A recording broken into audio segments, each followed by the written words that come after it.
Audio Jungle. প্রথমে জানাবো ঢাকা 17 ও বগুড়া 6 আসনে জয় পেলেন তারেক রহমান। এরপর জানাবো নাসির উদ্দিন পাটোয়ারীকে 5000 ভোটে হারিয়ে মির্জা আব্বাস বিজয়ী। তারপর জানাবো মির্জা ফখরুল জামায়াতের প্রার্থীর চেয়ে 95,000-এর বেশি ভোটে এগিয়ে। সর্বশেষ জানাবো বেসরকারি ফলে 37,500 ভোটে বড় জয় রুমিন ফারহানার। দর্শক, এতক্ষণ শুনলেন সংবাদ শিরোনাম, এখন শুনবেন বিস্তারিত। তবে বিস্তারিত শোনার আগে আমাদের চ্যানেলটিকে সাবস্ক্রাইব করুন। তাহলে চলুন শুরু করা যাক। ঢাকা 17 ও বগুড়া 6 আসনে জয় পেলেন তারেক রহমান। ঢাকা 17 আসনের বেসরকারি ফলাফল অনুযায়ী তারেক রহমান 72,699 ভোট পেয়েছেন। তার নিকটতম প্রতিদ্বন্দ্বী জামায়াতে ইসলামের প্রার্থী সামা খালিদুজ্জামান পেয়েছেন 68,300 ভোট।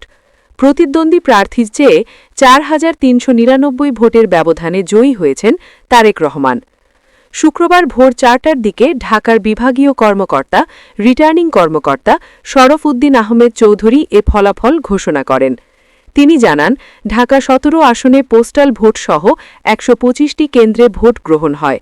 সব মিলিয়ে এই আসনে তারেক রহমান 4,399 ভোটের ব্যবধানে জয়ী হয়েছেন।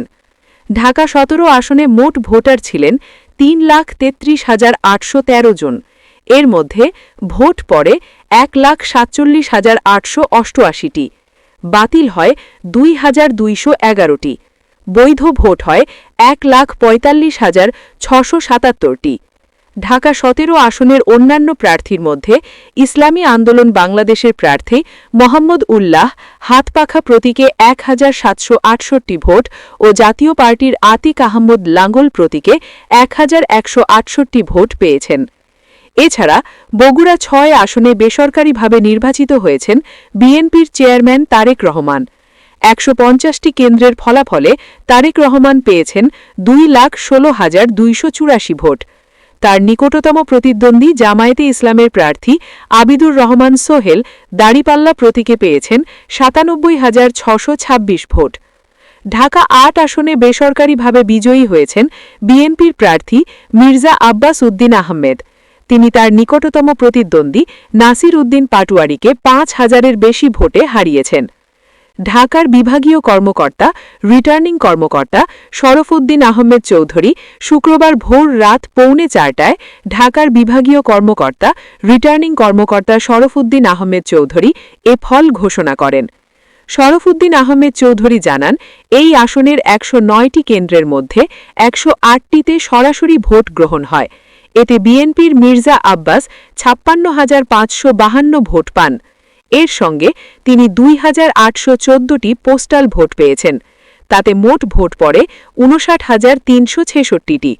অন্যদিকে ঢাকা 8 আসনে এনসিপির মোহাম্মদ নাসির উদ্দিন পাটোয়ারী 108টি কেন্দ্রে পেয়েছেন 51,752টি। তাতে তার পক্ষে মোট ভোট পড়ে 54,127টি। অর্থাৎ বিএনপি প্রার্থী মির্জা আব্বাস 5,239 ভোটের ব্যবধানে জয়ী হয়েছেন। এই আসনের অন্যান্য প্রার্থীর মধ্যে ইসলামী আন্দোলন বাংলাদেশের প্রার্থী কেফায়েতুল্লাহ হাতপাখা মার্কায় মোট 1,436 ভোট এবং গণ অধিকার পরিষদের প্রার্থী ট্রাক প্রতীকের মেঘনা আলম 668 ভোট পেয়েছেন। ঢাকা 8 আসনে মোট ভোটার 2,75,474 জন। এর মধ্যে ভোট পড়ে 1,20,484টি, বাতিল হয় 2,817টি, বৈধ ভোট হয় 1,17,667টি। এই আসনে পোস্টাল ভোটার ছিলেন 8,992 জন। এর মধ্যে ভোট পড়ে 6,012টি, বাতিল হয় 320টি। ঠাকুরগাঁও 1 আসনে 185টি কেন্দ্রের মধ্যে 176টির ফল ঘোষণা হয়েছে। এর মধ্যে নিকটতম প্রতিদ্বন্দ্বীর চেয়ে 95,000-এর বেশি ভোটে এগিয়ে আছেন বিএনপির মহাসচিব মির্জা ফখরুল ইসলাম আলমগীর। মির্জা ফখরুল ধানের শীষ প্রতীকে 2,28,075 ভোট পেয়েছেন। তার নিকটতম প্রতিদ্বন্দ্বী জামায়াতে ইসলামের প্রার্থী দেলাওয়ার হোসেন দাড়িপাল্লা প্রতীকে 1,32,584 ভোট পেয়েছেন। অপর প্রার্থী ইসলামী আন্দোলন বাংলাদেশের খাদেমুল ইসলাম ৩,৮৩৩ ভোট পেয়েছেন।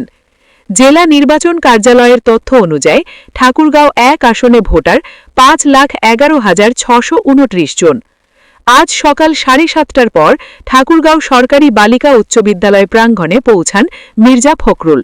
এরপর তিনি ভোটকক্ষে প্রবেশ করেন এবং ভোট দেন।